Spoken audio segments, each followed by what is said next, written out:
Hey there, it's Seb Frey here with another exciting episode of It's a Seb Show. And today I want to talk about a very hot topic, and that is what not to do when selling your Bay Area home. Okay, there are some crucial mistakes that you see people making, and I want to help you avoid them, right? So here we go. I want to give you the top 5 things not to do when selling your Bay Area home. Okay, so number 1 thing that you should not do when selling your Bay Area home is overpricing it. Now, God, I hate to see this. People overprice their homes all the time.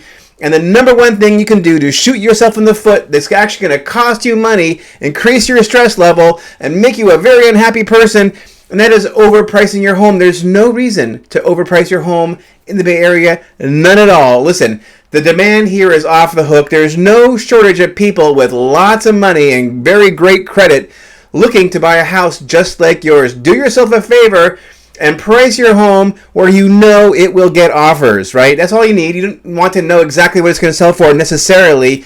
You just want to put it at a price where you know you will get offers. You don't want to get too many offers. You don't want 100 offers.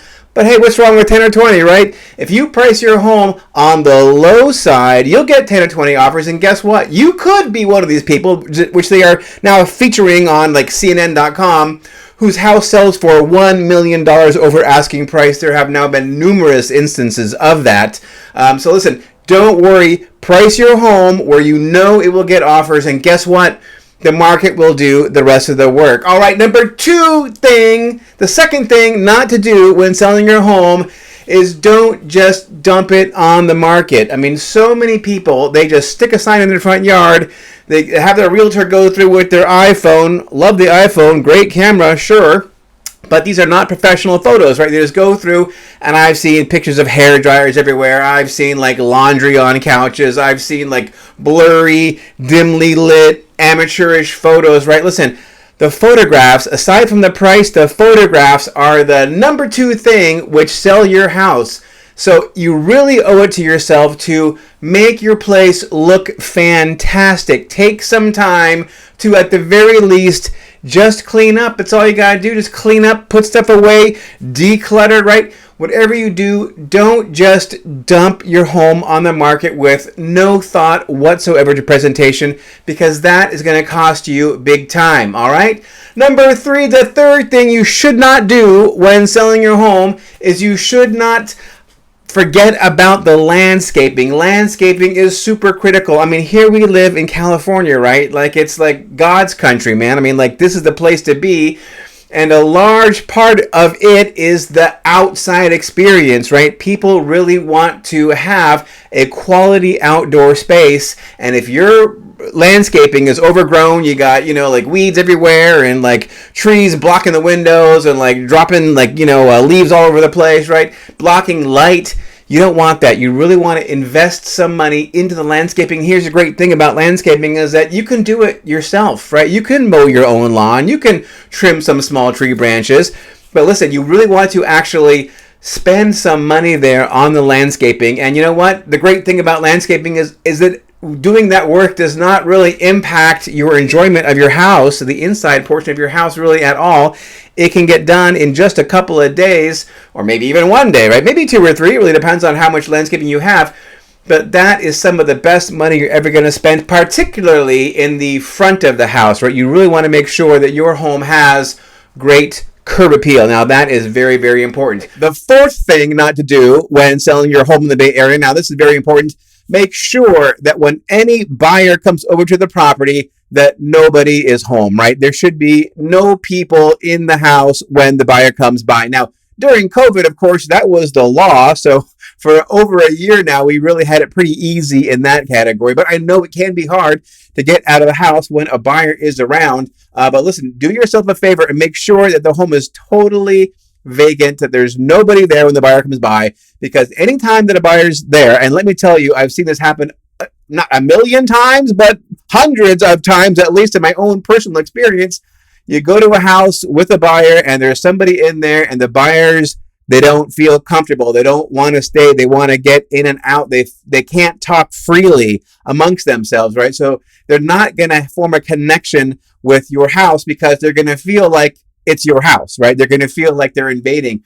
You really want to create an environment where the buyers can just chill out, they can hang out, they can relax, they can, envision themselves living there. And if anybody else is on the premises, it really stops that from happening. You're not going to let the buyer form the kind of connection that they really need to if they're going to be placing a good, solid, strong offer on your house. And listen, this goes doubly true, or maybe 5 times or 10 times true for tenants. Listen, if you're selling a single family home to somebody who is most likely going to be living in it themselves, do not sell it with the tenants in place. Get the tenants out of there. You are going to make so much more money if the tenants are not in the property, because tenants, they don't want to move. They're never going to paint your house in the absolutely best possible way, right?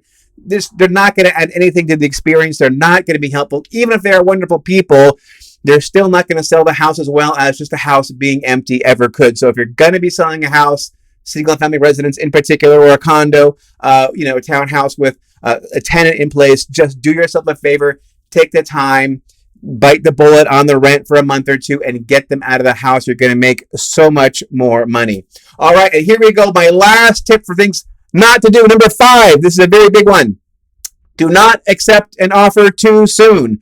You may recall that my number 1 thing was do not overprice your property. Well, another very important thing is not to accept an offer too soon. Now, these days, a lot of people, with a crushing demand for real estate, and a lot of people are into making offers really fast. They want to get in there right away. You may even get an offer before your home gets on the market, right? Like, word's going to get out, oh, this property's coming up for sale. Everybody's looking, right? And so you may find that people are going to be giving you offers even before they come on the market, or very soon after your home comes to the market. Listen, you do not want to accept an offer that fast. You really want to make sure that you have adequate market exposure. It is very important to make sure that every comer, every potential buyer for your house has noticed that your home is available and they have a chance to see it in person. It is very important that they get into the house, because let's face it, people do not buy homes just what they see online, right? They see it online and then they think, oh, that looks great. I need to go and see it in person. You need to have enough time for the right buyers to get into the house so that you really get a sense of, what the interest is in the house, right? And you'll get the best sense of that interest by the number of showings that actually, happen with your house, the number of people who come through it, and ultimately the number of offers that your home gets. Because if you have your house on the market for less than a day, right? How many people can possibly have come through your house to see it? But how do you know you're getting the best offer? You don't know. And I know it can be tempting to accept that really sweetheart, amazing offer that comes even before you get it on the market. But guess what? 90% of the time, you're going to be doing yourself a disservice by accepting a market before you have given the property the chance to be exposed to the greatest number of, ready, willing, and able buyers. This is a mistake I see a lot of people make. In my analysis that I've run the numbers numerous times. The sweet spot for selling your home in the Greater Bay Area is between 7 and 14 days on market. That range, 7 to 14 days, that is where people get the most money for their property in terms of sales to list price ratio. All right, that's it. Those are my 5 mistakes, 5 things not to do when selling your home in the Bay Area. What do you think? Do you have any comments? I would love to see any comments you may have in the comment section on YouTube. That would be terrific. Also, what would be awesome is if you gave me a thumbs up, a like. That would be terrific. And if you would share this with somebody that you know who is wondering, hey, what are the big mistakes that people make when selling their home? This is it. This is the video that they want to watch. And do me a huge solid, man. This would be fantastic. Go click that subscribe link right there on YouTube and subscribe to my YouTube channel. I would be forever in your debt. All right, that's it. That's all I got for this episode of It's a Seb Show. Thank you so much for watching. But hey, don't worry. Listen. It's okay. It's okay. I'll have another episode up again before too long.